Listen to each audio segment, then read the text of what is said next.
ಹಾಗೆ ಹೇಳಿ. ಶ್ರೀಮದ್ ರಮಾರಮಣ ಗೋವಿಂದ. ಇವತ್ತು ನಾವು ನಿಮ್ಮ ಮುಂದೆ ಯಾವ ನಾಟಕ ಮಾಡುತ್ತಿದ್ದೀವಿ ಗೊತ್ತಾ? ಯಾರಪ್ಪ ಇದು? ಧ್ವನಿ ಕೇಳಿದ್ರೆ ಮನುಷ್ಯರ ಧ್ವನಿ ತರ ಇಲ್ವಲ್ಲ?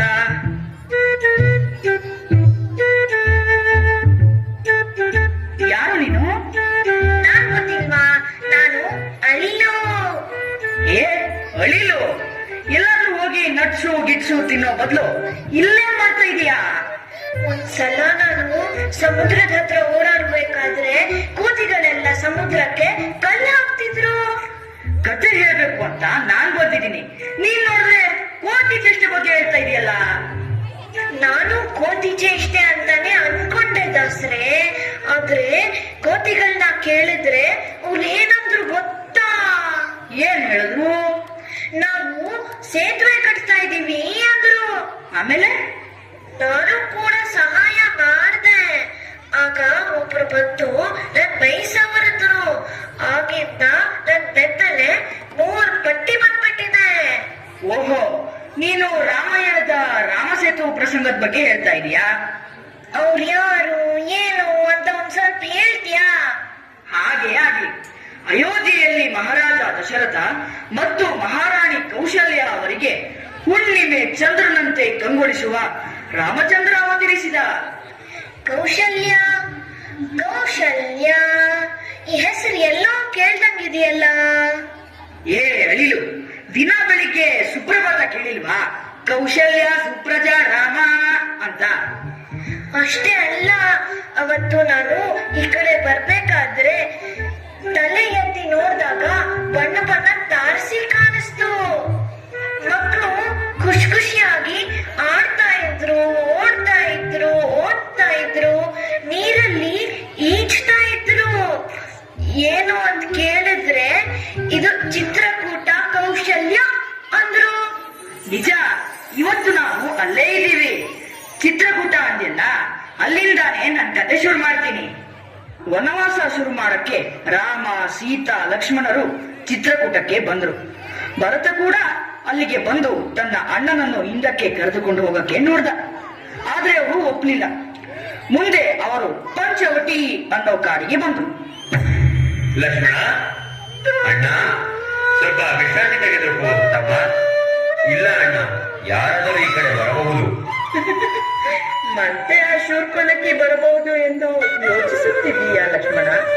ನಿನ್ನಿಂದ ಹೆದರಿಕೊಂಡು ಮತ್ತೆ ಅವಳು ಈ ಕಡೆ ಬರುವುದಿಲ್ಲ. ನನ್ನ ಯೋಚನೆ ಅದಲ್ಲ ಅತ್ತಿಗೆ, ಬೇರೆ ಯಾರಾದರೂ ರಾಕ್ಷಸರು ಬರಬಹುದಾ ಅಂದು.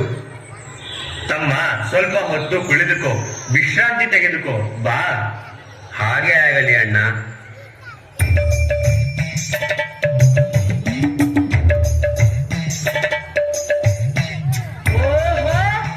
ಇಲ್ಲೇ ಇದ್ದಾರೆ.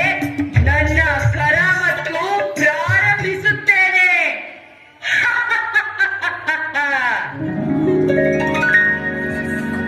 ಅರೆ, ಅದೇನದು? ಬಂಗಾರದ ಜಿಂಕೆ ಎಷ್ಟು ಚಂದವಾಗಿದೆ. ಅದರ ಜೊತೆ ಆಟ ಆಡಬೇಕು ಎನಿಸುತ್ತಿದೆ. ಆದರೆ ಅದು ಹೆದರಿ ಓಡುತ್ತಿದೆ. ಜಿಂಕೆ ಬಾ ಇಲ್ಲಿ, ನಿನಗೆ ಹಣ್ಣು ಕೊಡುತ್ತೇನೆ, ಸಿಹಿಯೂ ಕೊಡುತ್ತೇನೆ. ಆರ್ಯ, ಆ ಜಿಂಕೆಯನ್ನು ನೋಡಿ ಅದನ್ನು ನನಗೆ ತಂದು ಕೊಡುವಿರಾ? ಬೇಡ ಸೀತೆ, ಆಸೆ ದುಃಖಕ್ಕೆ ಕಾರಣವಾಗುತ್ತದೆ. ಆ ಜಿಂಕೆಯ ಆಸೆ ಬಿಟ್ಟು ಬಿಡು.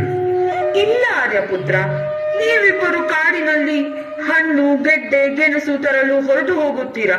ಆಗ ನನ್ನೊಬ್ಬಳಿಗೆ ಇರಲು ಬೇಸರವಾಗುತ್ತದೆ. ಆ ಚಂದದ ಜಿಂಕೆ ಜೊತೆಗಿದ್ದರೆ. ಆಯಿತು ಸೀತೆ. ಲಕ್ಷ್ಮಣ, ನಿನ್ನ ಅತ್ತಿಗೆಯನ್ನು ನೋಡಿಕೊಂಡು ಇಲ್ಲೇ ಇರು, ಕದಲಬೇಡ. ಆಯ್ತು ಅಣ್ಣ.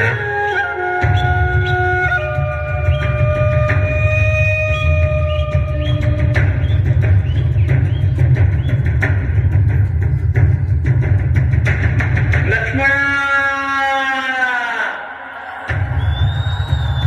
ಲಕ್ಷ್ಮಣ, ಕೇಳಿದ್ಯಾ? ಕೇಳಿದ್ಯಾ? ಅದು ನಿನ್ನ ಅಣ್ಣನ ದನಿಯಂತಿರುವುದಲ್ಲ. ನನಗೆ ಯಾಕೋ ಭಯ ಆಗುತ್ತಿದೆ. ಹೆದರಬೇಡಿ ಅತ್ತಿಗೆ, ಸಾಕ್ಷಾತ್ ನಾರಾಯಣನ ಸ್ವರೂಪನಾದ ಅಣ್ಣನಿಗೆ ಯಾರು ಏನು ಮಾಡಲಾರರು. ಇಲ್ಲ ಲಕ್ಷ್ಮಣ, ಇಲ್ಲ, ಬೇಗ ಹೋಗು, ನನಗೆ ತುಂಬಾ ಭಯವಾಗುತ್ತಿದೆ. ಹೋಗು ಹೋಗು ಲಕ್ಷ್ಮಣ, ಹೋಗು. ಆಯ್ತು ಹೊತ್ತಿಗೆ, ಆದರೆ ಒಂದು ವಿಷಯ.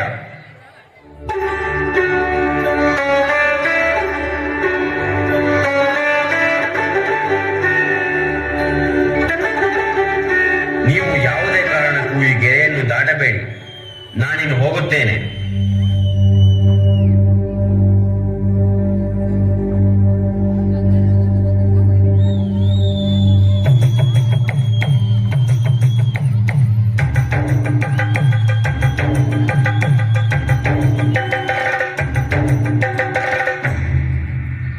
ನಾನ್ ಭುವನೈಕ ವೀರ ದಶಕಂಠ ರಾವಣ ಸೀತೆಯನ್ನು ಅಪಹರಿಸಲು ಬಂದಿದ್ದೇನೆ. ಆಗಲೇ ಮಾರೀಚ ತನ್ನ ಕೆಲಸವನ್ನು ಮಾಡಿದ್ದಾನೆ. ಈಗಲೇ ಹೋಗಿ ಅವಳನ್ನ ಅಪಹರಿಸುತ್ತೇನೆ. ಅರೆ, ಇದೇನಿದು? ನೆಲಕ್ಕೆ ಪಾದ ಮುಟ್ಟಿದೊಡನೆ ನಖಶಿಖಾ ಅಂತ ಬೆಂಕಿ ಆವರಿಸಿತ್ತಲ್ಲ. ಇದು ಯಾವ ಮಾಯಾವಿಯ ಕೈವಾಡವೋ? ಇರಲಿ, ಈ ರಾವಣನ ಬಳಿ ಇವೆಲ್ಲಕ್ಕೂ ಮೀರಿದ ಉಪಾಯವಿದೆ.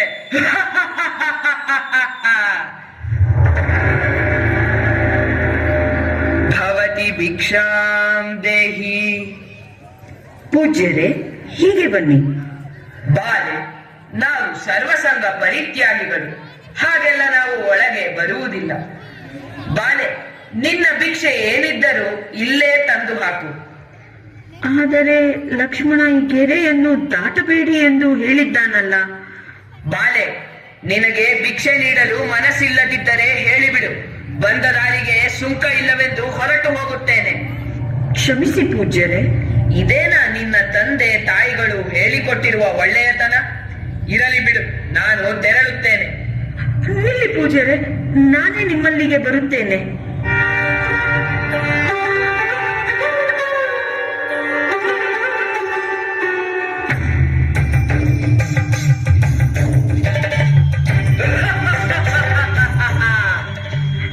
ನೀವು ಯಾರು? ನಿನ್ನ ಗಂಡ ಮತ್ತು ಮೈದುನ ಅವಮಾನಿಸಿ ಕಳುಹಿಸಿದ ಶೂರ್ಪನಖಿಯ ಅಣ್ಣ, ಲಂಕಾಧಿಪತಿ ದಶಕಂಠ ರಾವಣ. ನಡಿ ನನ್ನ ಜೊತೆಗೆ. ಬೇಡ ಬೇಡ, ನನ್ನನ್ನು ಬಿಟ್ಟು ಬಿಡಿ, ಬೇಡ. ನಿನಗಾಗಿ ನನ್ನ ಪುಷ್ಪಕ ವಿಮಾನ ಕಾಯುತ್ತಿದೆ. ನಡಿ ಹೋಗೋಣ. ಬೇಡ, ಕಾಪಾಡಿ ಕಾಪಾಡಿ ಕಾಪಾಡಿ.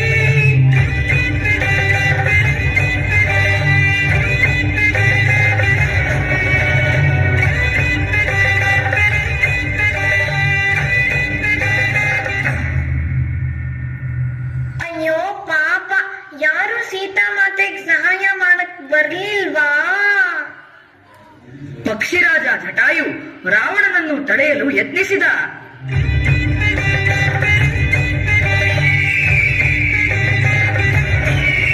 ನಿಲ್ಲು ನಿಲ್ಲು ಅಧಮ, ಹೆಣ್ಣು ಮಕ್ಕಳನ್ನು ಹೀಗೆ ಪೀಡಿಸಬಾರದು ಎಂದು ತಿಳಿದಿಲ್ಲವೇ? ಎಲ್ಲವೋ ಜಂತುವೆ, ಯಾರನ್ನು ಕುರಿತು ಮಾತನಾಡುತ್ತಿದ್ದೀಯ ಎಂದು ತಿಳಿದಿದೆಯೇ ನಿನಗೆ? ನಾನು ಲಂಕಾಧಿಪತಿ ಪ್ರಚಂಡ ರಾವಣ. ನೀನು ಯಾರಾದರೂ ಆಗಿರು, ಸರಿಯಾದ ನಡವಳಿಕೆ ಇಲ್ಲದ ಮೇಲೆ ನೀನು ಅಧಮನೇ ಸರಿ. ಈಗಿಂದೀಗಲೇ ಆಕೆಯನ್ನು ಬಿಟ್ಟು ಬಿಡು. ತಾವು ಯಾರು ಎಂದು ತಿಳಿಯದು, ಆದರೆ ಈ ಕ್ರೂರಿಯಿಂದ ನನ್ನನ್ನು ಬಿಡಿಸಲು ಬಂದಿರುವುದು ನೋಡಿದರೆ ಸುಳಿಯಲ್ಲಿ ಸಿಕ್ಕವಳಿಗೆ ಹುಲ್ಲು ಕಡ್ಡಿ ಎಂದು ಸಿಕ್ಕಿದಂತಾಯಿತು. ತಾವು ಯಾರು ಎಂದು ಹೇಳಬಹುದೇ? ಮಗನೇ, ನಾನು ಪಕ್ಷಿರಾಜ ಜಟಾಯು. ನೀನು ಯಾರಮ್ಮ? ನಾನು ಅಯೋಧ್ಯೆಯ ರಘುಕುಲೋತ್ತಮನ ಕೈ ಹಿಡಿದ ಸೀತೆ. ಹೇ ಯಕಶ್ಚಿತ್ ಪಕ್ಷಿಯೇ, ಉಭಯ ಕುಶಲೋಪರಿ ಮುಗಿದಿದ್ದರೆ ಬಂದ ದಾರಿಗೆ ಸುಂಕವಿಲ್ಲ ಎನ್ನುವಂತೆ ಇಲ್ಲಿಂದ ಹೊರಟು ಹೋಗು. ಮಾತನಾಡಿ ಹೋಗೋದಕ್ಕೆ ಇಲ್ಲಿ ಬಂದಿಲ್ಲ. ಅಂದುಕೊಂಡದ್ದನ್ನು ಮಾಡದೆ ಇಲ್ಲಿಂದ ಹೋಗೋದು ಇಲ್ಲ. ನೀನು ಮಾಡುತ್ತಿರುವ ಅಧರ್ಮವನ್ನು ನೋಡುತ್ತಾ ಸುಮ್ಮನೆ ಕೂರೋದು ಇಲ್ಲ. ನೀನು ನನ್ನನ್ನು ತಡೆಯುತ್ತೀಯ? ಪ್ರಯತ್ನಿಸಿ ನೋಡು, ಈಗಲೇ ನಿನ್ನನ್ನು ನರಕಕ್ಕೆ ಕಳುಹಿಸುತ್ತೇನೆ. ಯಾರು ಎಲ್ಲಿಗೆ ಹೋಗುತ್ತಾರೋ ಈಗ ನಿರ್ಧಾರ ಆಗಲಿದೆ.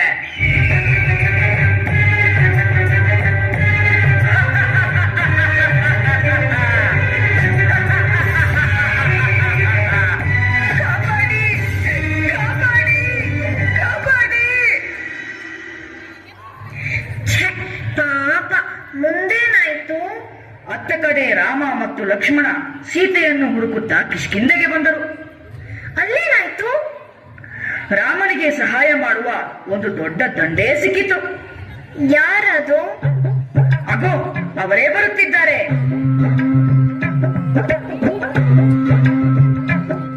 ಅಲ್ಲ ಕಣ್ರಪ್ಪ, ಅಣ್ಣ ತಮ್ಮ ಒಗ್ಗಟ್ಟಾಗಿರೋದ್ ಬಿಟ್ಟು ಹೀಗೆ ಕಿತ್ತಾಡ್ತಾರಾ? ನಮ್ಮ ಮಹಾರಾಜರು ವಾಲಿ ಮತ್ತೆ ಸುಗ್ರೀವನ ಬಗ್ಗೆ ಹೇಳ್ತಾ ಇದ್ದೀಯಾ?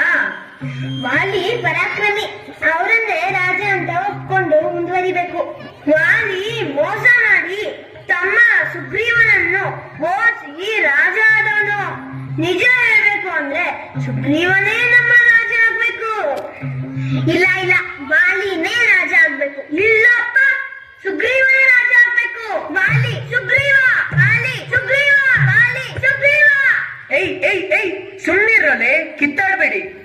ಅವ್ರು ಕಿತ್ತಾಡ್ಬಾರ್ದು ಅಂತ ನಾನ್ ಹೇಳಿದ್ರೆ ನೀವ್ ಬೆಳೆ ಕಿತ್ತಾಡ ಶುರು ಮಾಡಿದ್ರಲ್ಲ. ಅದಕ್ಕೆ ಹೇಳೋದು, ಹಣ್ಣಿನಂಗೆ ಮನ, ರಾಜನಂಗೆ ಜನ ಅಂತ. ಆ ಜಗಳಗಳನ್ನೆಲ್ಲ ನಿಲ್ಸಕ್ಕೆ ಯಾರಾದ್ರೂ ಬರಬಾರ್ದ? ಅಲ್ಲಿ ಯಾರೋ ಬರ್ತಾ ಇದ್ದಾರೆ, ಕೈಯಲ್ಲಿ ಬೆಳ್ಳು ಬಾಣ ಬೇರೆ ಇದೆ. ಅಯ್ಯೋ, ಈ ಕಡೆ ಬರ್ತಾ ಇದ್ದಾರೆ. ಅಯ್ಯೋ, ಯಾರದು? ಯಾರಲ್ಲಿ? ಏನಕ್ಕೆ ಇಲ್ಲಿ ಬರ್ತಾ ಇದ್ದಾರೆ? ಏನಾಯ್ತು? ಏನದು ಗಲಾಟೆ? ಏನಾದರೂ ತೊಂದರೆ ಆಯ್ತೆ? ಅಗೋ, ಅಲ್ಲಿ ಯಾರೋ ಇಬ್ಬರು ಮಾನವರು ಬಿಲ್ಲು ಬಾಣ ಹಿಡಿದುಕೊಂಡು ಇತ್ತ ಕಡೆಯೇ ಬರುತ್ತಿದ್ದಾರೆ. ಬಿಲ್ಲು ಬಾಣ ಹಿಡಿದಿರುವುದನ್ನು ನೋಡಿದ್ರೆ ಯಾರೋ ಬೇಟೆಗಾರನೇ ಅನ್ಸುತ್ತೆ. ಒಬ್ಬ ಕೋಪದಿಂದ ಕೂಡಿದ್ದಾನೆ, ಮತ್ತೊಬ್ಬರನ್ನು ನೋಡಿದರೆ ಸಮಾಧಾನ ಚಿತ್ತದಿಂದಿದ್ದಾನೆ. ಎರಡನೆಯವನನ್ನು ನೋಡಿದರೆ ನೋಡುತ್ತಲೇ ಇರಬೇಕು ಎನಿಸುತ್ತದೆ. ಮತ್ತೆ ನಾಪತ್ ಬಂತಪ್ಪ ನಮ್ ಕಿಷ್ಕಿಂಧೆಗೆ. ಹೆದರಬೇಡಿ, ನಾನು ವಿಚಾರಿಸುತ್ತೇನೆ. ಹನುಮಂತ ಇರುವವರೆಗೂ ನಮ್ಗೆ ಏನೂ ಚಿಂತೆ ಇಲ್ಲ. ಏ ವಾನರ, ಇಲ್ಲಿ ಕೇಳು. ನೀನೇನಾದ್ರೂ ನಮ್ಮ ಅತ್ತಿಗೆಯನ್ನು ನೋಡಿದೆಯಾ? ಅಯ್ಯ, ತಾವು ಯಾರು? ಇಲ್ಲಿಗೆ ಬಂದ ಕಾರಣವೇನು? ನಾವು ಅಯೋಧ್ಯೆಯ ರಾಜಪುತ್ರರು. ನಾನು ಸುಮಿತ್ರಾನಂದನ ಲಕ್ಷ್ಮಣ ಮತ್ತು ಇವನು ಕೌಶಲ್ಯಾನಂದನ ರಾಮ. ಹಾ, ರಾಮ, ಈತ ದಶರಥ ಪುತ್ರ ಶ್ರೀ ರಾಮಚಂದ್ರ ಪ್ರಭುವೇ, ನನ್ನ ರಾಮನೇ. ರಾಮ, ರಾಮ. ತಾವು ಯಾರು? ನಾನು ನಿಮ್ಮ ಪಾದ ಸೇವಕ ಅಂಜನಿ ಪುತ್ರ ಹನುಮಂತ. ಯಾರೋ ನನ್ನ ಅತ್ತಿಗೆ ಸೀತೆಯನ್ನು ಹೊತ್ತೊಯ್ದಿದ್ದಾರೆ. ಆಕೆಯನ್ನು ಹುಡುಕುತ್ತಾ ನಾವಿಬ್ಬರು ಬಂದಿದ್ದೇವೆ. ನಿನಗೇನಾದರೂ ತಿಳಿದಿದೆಯೇ ಹನುಮಂತ? ಯೋಚಿಸಬೇಡಿ, ಇನ್ನು ನಿಮ್ಮ ಕಾರ್ಯದಲ್ಲಿ ನಾವು ಭಾಗಿಗಳಾಗುತ್ತೇವೆ. ನಿಮಗೆ ನಾವು ಸಹಾಯ ಮಾಡುತ್ತೇವೆ. ಹೌದೇ? ಆದರೆ ಅದಕ್ಕಿಂತ ಮುಂಚೆ ನಿಮ್ಮಿಂದ ನಮಗೊಂದು ಸಹಾಯವಾಗಬೇಕು. ಯಾರು ಈತ? ಈತ ವಾನರರ ರಾಜ ಸುಗ್ರೀವ. ತನ್ನ ಅಣ್ಣನ ಕಪಟದಿಂದ ಕುಯುಕ್ತಿಯಿಂದ ರಾಜ್ಯ ಕಳೆದುಕೊಂಡು ಕಾಡು ಮೇಡು ಅಲಿಯುತ್ತಿರುವ ಮೇಧಾವಿ. ಶ್ರೀರಾಮಚಂದ್ರ, ನಾನು ನಿನ್ನಲ್ಲಿ ಆಶ್ರಯ ಬೇಡಿ ಬಂದಿದ್ದೇನೆ. ನನ್ನ ಅಣ್ಣ ಆ ಕ್ರೂರಿ ವಾಲಿಯನ್ನು ಕೊನೆಗಾಣಿಸಿ ನನ್ನ ರಾಜ್ಯ ನನಗೆ ಮರಳಿಸಿಕೊಡು ದೇವ. ಇದು ನಾನು ನಿಮ್ಮಲ್ಲಿ ಕೇಳುತ್ತಿರುವ ಭಿಕ್ಷೆ. ಹೇಳಿ ಸುಗ್ರೀವರಾಯರೇ, ಆಶ್ರಯ ಬೇಡಿ ಬಂದವರಿಗೆ ಅಭಯ ನೀಡುವುದು ನಮ್ಮ ಧರ್ಮ. ಶ್ರೀರಾಮಚಂದ್ರ ಪ್ರಭುವಿಗೆ, ಶ್ರೀರಾಮಚಂದ್ರ ಪ್ರಭುವಿಗೆ, ಶ್ರೀರಾಮಚಂದ್ರ ಪ್ರಭುವಿಗೆ. ಮುಂದೆ ಏನಾಯ್ತು ದಾಸರೇ? ರಾಮನಿಗೆ ಸೀತಾ ಮಾತೆ ಸಿಕ್ಕಿದ್ಲಾ? ಹೇಳಿ ಹೇಳಿ. ಅಳಿಲೆ, ನೀನು ಯಾವಾಗಲೂ ಎಗರುತ್ತಲೇ ಓಡಾಡುವುದು. ಆದ್ದರಿಂದಲೇ ನಿನಗೆ ಎಲ್ಲವೂ ಆತುರ. ಆತುರ ಪಡಬೇಡ. ರಾಮ ರಾಮಕಥಾ ರಸಾಯನವನ್ನ ಸವಿಯಬೇಕೇ ಹೊರತು ಮುಕ್ಕಬಾರದು. ಆಯ್ತು ದಾಸರೇ, ಮುಂದೆ ಹೇಳಿ. ನುಡಿದಂತೆ ನಡೆಯುವವನು ನಮ್ಮ ಶ್ರೀರಾಮ. ವಾಲಿಯನ್ನು ಕೊಂದು ಸುಗ್ರೀವನಿಗೆ ಪಟ್ಟ ಕಟ್ಟಿದನು. ಸುಗ್ರೀವನು ತನ್ನ ಮಾತಿನಂತೆ ವಾನರರನ್ನು 4 ದಿಕ್ಕುಗಳಿಗೂ ಕಳುಹಿಸಿದನು. ಸೀತೆಯನ್ನು ಹುಡುಕಿ ತರಲು ಕಳುಹಿಸಿದನು. ಅವರಿಗೆ ಸಿಕ್ಕಿದಳೆ ಆ ಸೀತಾಮಾತೆ? ಅಯ್ಯೋ, ಕೇಳೋಳಿಲೆ. ಪಕ್ಷಿರಾಜ ಜಟಾಯುವಿನಿಂದ ವಿಷಯ ತಿಳಿದ ವಾನರ ಸೇನೆ ದಕ್ಷಿಣ ದಿಕ್ಕಿನಲ್ಲಿ ನಡೆದು ಸಮುದ್ರ ತೀರ ಸೇರಿತು. ಆಮೇಲೆ ಹನುಮಂತ ಸಮುದ್ರವನ್ನು ದಾಟಿ ಲಂಕಾದಹನ ಮಾಡಿ ಬಂದು ರಾಮನಿಗೆ ಎಲ್ಲ ವಿಷಯವನ್ನು ಹೇಳಿದ. ರಾಮ ತಕ್ಷಣವೇ ವಾನರ ಸೇನೆಯ ಜೊತೆಗೆ ಸಮುದ್ರದ ಬಳಿ ಬಂದ. ಹನುಮಂತ ಹಾರ್ಕೊಂಡು ಹೋದ್ನಲ್ಲ, ಹಂಗೆ ಎಲ್ಲರೂ ಹಾರ್ಕೊಂಡು ಹೊರಟೋದ್ರ? ಇಲ್ಲ ಇಲ್ಲ, ಹನುಮಂತನಿಗೊಬ್ಬನಿಗೆ ಆ ಶಕ್ತಿ ಇದ್ದದ್ದು. ಮತ್ತೆ ಎಲ್ಲರೂ ಹೆಂಗ್ ಹೋದ್ರು? ನೀನೇ ನೋಡು.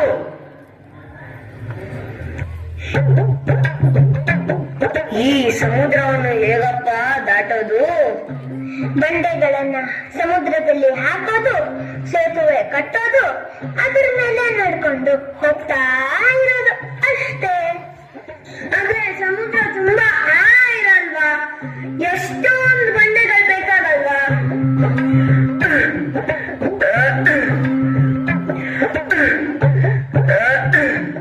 ಅವಾಗಿಂದ ಬಂಡೆಗಳು ಹಾಕ್ತಾನೆ ಇದ್ದೀನಿ, ಆದ್ರೆ ಅದು ಮೇಲಕ್ ಬರ್ತಾನೆ ಇಲ್ವಲ್ಲ.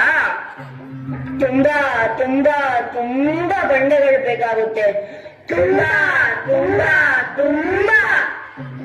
ಹಿಂಗೆ ಆದ್ರೆ ನಾವ್ ಆ ಲಂಕೆ ಮುಟ್ಟೋ ಹೊತ್ತಿಗೆ ಆ ರಾವಣನ್ಗೆ ಹಲ್ಲೆಲ್ಲ ಉದ್ರೋಗಿ ತಲೆ ಕೂದಲು ಬೆಳ್ಳಗಾಗಿ ತಾತಪ್ಪ ಆಗಿರ್ತಾನೆ.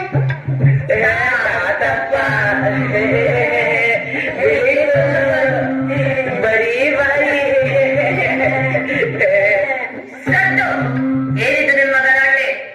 ಬಂಡೆಗಳು ಮುಳುಗಿ ಹೋಗ್ತಾ ಇವೆ, ಕೊಚ್ಚಿ ಹೋಗ್ತಾ ಇವೆ, ಚೆಲ್ಲ ಪಿಲ್ಲಿ ಆಗ್ತಾ ಇವೆ, ಸೇತುವೆ ಕಟ್ಟಕ್ಕೆ ಕಷ್ಟ ಆಗ್ತಿವೆ. ಹೌದಾ? ತಡಿರಿ. ಜೈ ಶ್ರೀರಾಮ್. ನೀನು ಯಾಕೋ ನಿನ್ನ ಹಂಗ್ಯಾಕೋ? ನಿನ್ನ ನಾಮದ ಬಲ ಹೊಂದಿದ್ದರೆ ಸಾಕು. ಜೈ ಶ್ರೀರಾಮ್. ಹೇ, ಕಲ್ಲು ನೀರಲ್ಲಿ ತೇಲ್ತಾ ಇದೆ. ಹೌದಾ? ಎಲ್ಲಿ ಎಲ್ಲಿ? ಹೌದಲ್ಲ. ಹಾ, ಬನ್ನಿ ಎಲ್ಲರೂ ಸೇತುವೆ ಕಟ್ಟೋಣ.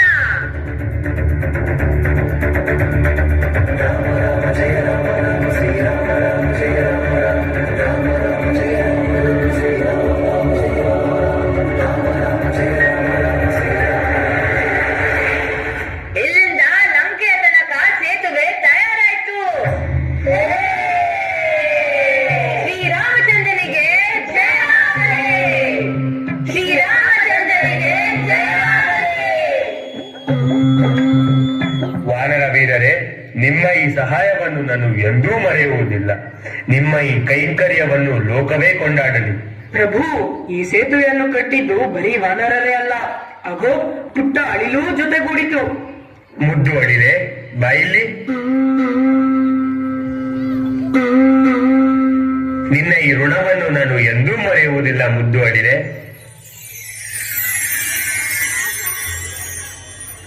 ನಡೆಯಿರಿ ಲಂಕೆಗೆ, ಆ ರಾವಣನಿಗೆ ಬುದ್ಧಿ ಕಲಿಸೋಣ. ಜೈ ಶ್ರೀರಾಮ್. ಜೈ ಶ್ರೀರಾಮ್. ಜೈ ಶ್ರೀರಾಮ್. ಓ, ಆಗ್ಲೇ ನನ್ ಬೆನ್ ಮೇಲೆ 3 ಪಟ್ಟಿ ಬಂದಿದ್ದು. ಕೈಲಾದಷ್ಟು ಕೆಲಸ ಮಾಡುವುದು ಸಹಜ, ಕೈ ಮೀರಿ ಕೆಲಸ ಮಾಡುವುದು ಕೌಶಲ್ಯ. ನೀನು ಆ ಕೌಶಲ್ಯವನ್ನು ಮೆರೆದಿರುವೆ. ಆ ಪುರುಷೋತ್ತಮನ ಸ್ಪರ್ಶ ಪಡೆದ ನೀನೇ ಧನ್ಯ. ಸರಿ ಸರಿ, ಈಗ ಸೀತಾಮಾತೆ ಸಿಕ್ಕಿದ್ಲೆ, ಅದನ್ ಹೇಳಿ ದಾಸ್ರೇ. ಸೀತೆಯನ್ನು ಪಡೆಯಬೇಕಾದರೆ ರಾವಣನನ್ನು ತಿರಿಸಲೇಬೇಕಲ್ಲ. ಆ ದುಷ್ಟನಿಗೆ ಶಿಕ್ಷೆ ಆಗಲೇಬೇಕು. ಹೇಳಿ, ಮುಂದೇನಾಯ್ತು? ಮುಂದೇನು? ರಾಮನಿಗೂ ರಾವಣನಿಗೂ ಘನಘೋರ ಯುದ್ಧ ನಡೆಯಿತು.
ಸಂಪೂರ್ಣ ರಾಮ